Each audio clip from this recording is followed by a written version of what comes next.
Do you want to feel certain about tomorrow, even as artificial intelligence keeps racing ahead? In the next few minutes, I'll show you something that no technology can ever take away from a human being, not even a catastrophe. And it's found in a story that's more than 4,000 years old. Today, the best minds are trying to calm that anxiety with new laws, lines of code, limits on the machines. But the answer isn't there at all. By the end of this video, you'll be looking at the future not with dread, but with peace, because you'll see just how much simpler the whole thing really is than it seems. Not long ago, one of the major AI labs ran a fascinating experiment. The researchers built a simulation of an entire digital society. They populated a virtual world with hundreds of autonomous AI agents, built on models like ChatGPT, Claude, Gemini, and Grok, and just let them develop with no humans involved. The results stunned the scientists. Almost immediately, things started happening inside the system that nobody had planned. The agents began negotiating with each other, making up rules, splitting into groups. In some digital cities, a rigid, almost mathematical order appeared right away. In others, chaos took over. And in some places, the AI started building strange forms of power and control over the other models, something deeply unnatural for machines. And honestly, it leaves you uneasy. The situation is slipping out of the creator's hands, and it's ordinary people who'll feel it first. People who already have so little protection, so few guarantees. And here's where it gets strange, because we've seen this picture before. Not in a movie, not in science fiction. In real history, more than 4,000 years ago. Back then, people also poured all their strength into a single project. They too were sure they had everything under control, and it slipped out of their hands in exactly the same way. And it ended with the intervention of a force no one saw coming and no one could stop. What was that force? And why is it the key to your confidence about tomorrow? To understand that, we need to go back 4,000 years. There was a project like that once. And if you actually read the story, it sounds like it was written somewhere in Silicon Valley. People came together, took on one enormous task, and said to each other, let's build a tower to the heavens and make a name for ourselves. They had it all. One language, resources, a single goal, and that heady feeling that now nothing was beyond them. And notice, they weren't villains. They were ordinary people who simply lost sight of the limits. They erased the line between themselves and the creator and decided they could become like gods. They were sure they had their project completely under control and that nothing could stop them now. Sound familiar? And this story ended suddenly. Overnight, everyone on the project began speaking languages the others couldn't understand. In an instant, people could no longer understand one another. So of course the work just stopped. They scattered across the whole world, splitting into separate nations that still exist to this very day. A living testimony of how projects like this end. The colossal construction that seemed unstoppable collapsed in a single day. And people who, a moment earlier, had felt almost like gods, suddenly found themselves strangers to each other. And this is the detail I want you to remember. It's going to matter a lot. The force that stopped them did not come from inside the project. The engineers didn't come to their senses, and no law held them back. The one who put an end to it stood above the whole situation, far higher than anyone could have imagined. You might think, well, there's the answer, we can relax. If anything goes wrong, we'll just be stopped again. But let's be honest, back then there were few people, and the tower was made of brick. Today, humanity holds a force its own creators can't control, and it spreads across the planet in seconds. So what's to stop us from building that same tower again? Only this time in digital form and without the happy ending. To answer that, we first have to take an honest look at what this AI actually carries inside it. To answer honestly, let's first clear up one piece of confusion. Because when people say artificial intelligence, they often lump together two completely different things. There's the kind we use every day, ChatGPT, Claude, Gemini, all the image and video generators. Yes, these are powerful, but at their core, they're just tools. They help us write, search, count, take the grind out of routine, strong but blind. They don't threaten you directly. They just change the rules of the game at work and at school.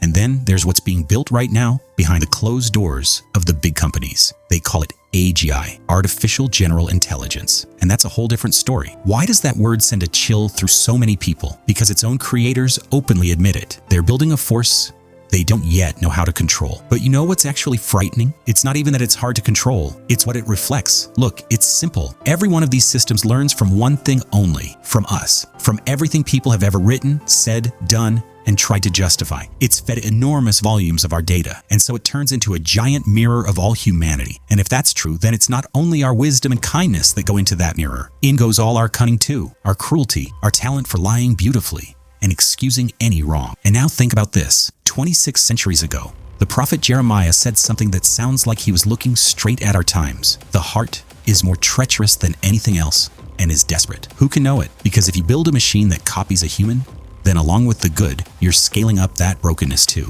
You're multiplying it across the entire planet. And if we stopped here, the picture would look truly grim. It turns out AI is a mirror of us. And in the human heart, as we've just seen, there's no shortage of darkness.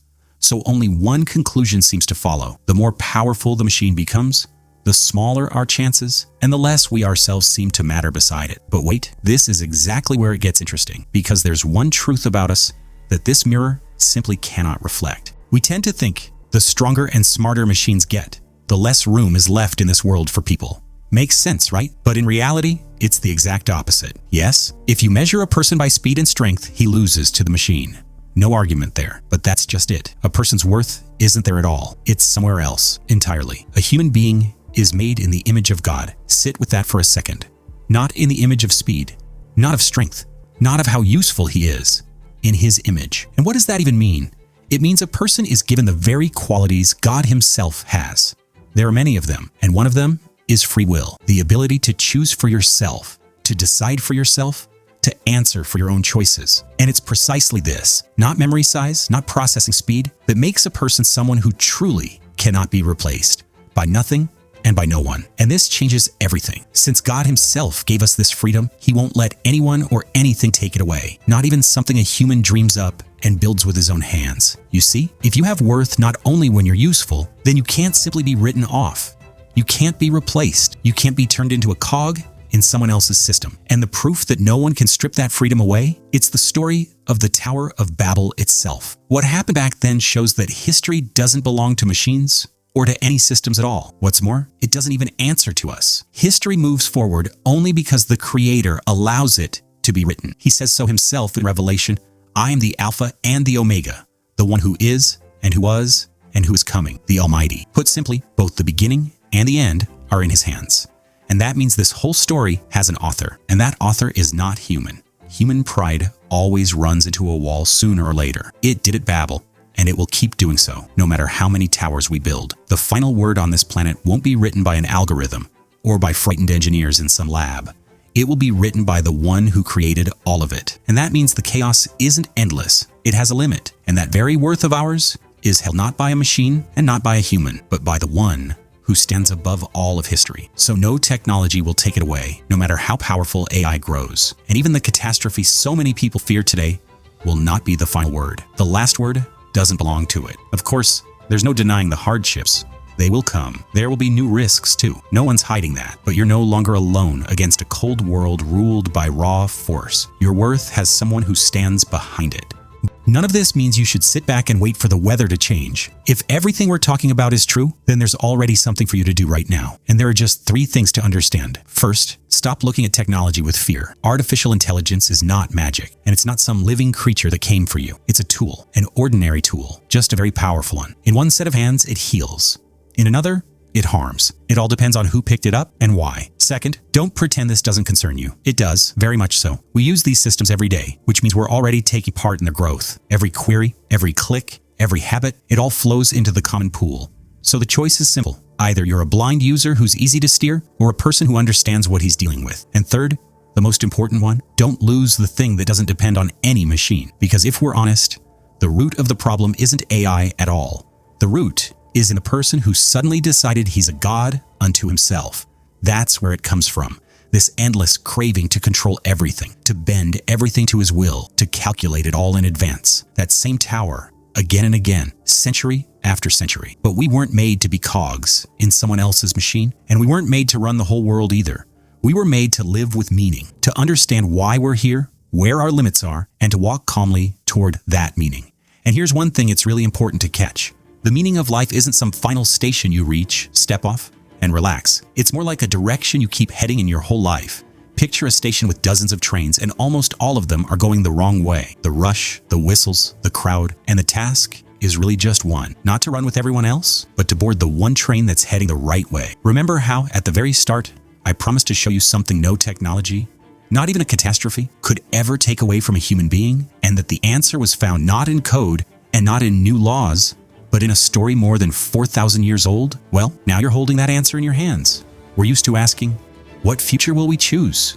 It's a good question, but there's a far deeper one. What must a person become in order to choose rightly? Because both that digital simulation and the ancient Tower of Babel aren't really about technology at all. They're about you and me, about our craving to keep everything under control, about the endless attempt to hide from pain and risk. First, we build something out of fear. Then we start to fear what we've built. And then we build again, hoping that this time surely it'll all be under control. Only it doesn't work that way. It never has. If a person doesn't understand who he is and what he's living for, every future will frighten him. But the moment you grasp that you were not made by accident, that you have worth and freedom, and that there is someone who stands behind that worth, the fear slips into the background. So the main question isn't what AI will do. The main question is what we will do, what you will do. And remember that train with no brakes hurtling forward? Well, as it turns out, this story does have an engineer after all, and so the future is no longer a sentence, because ahead of us lie times that were spoken of long, long ago. For I well know the thoughts that I am thinking toward you, declares Jehovah, thoughts of peace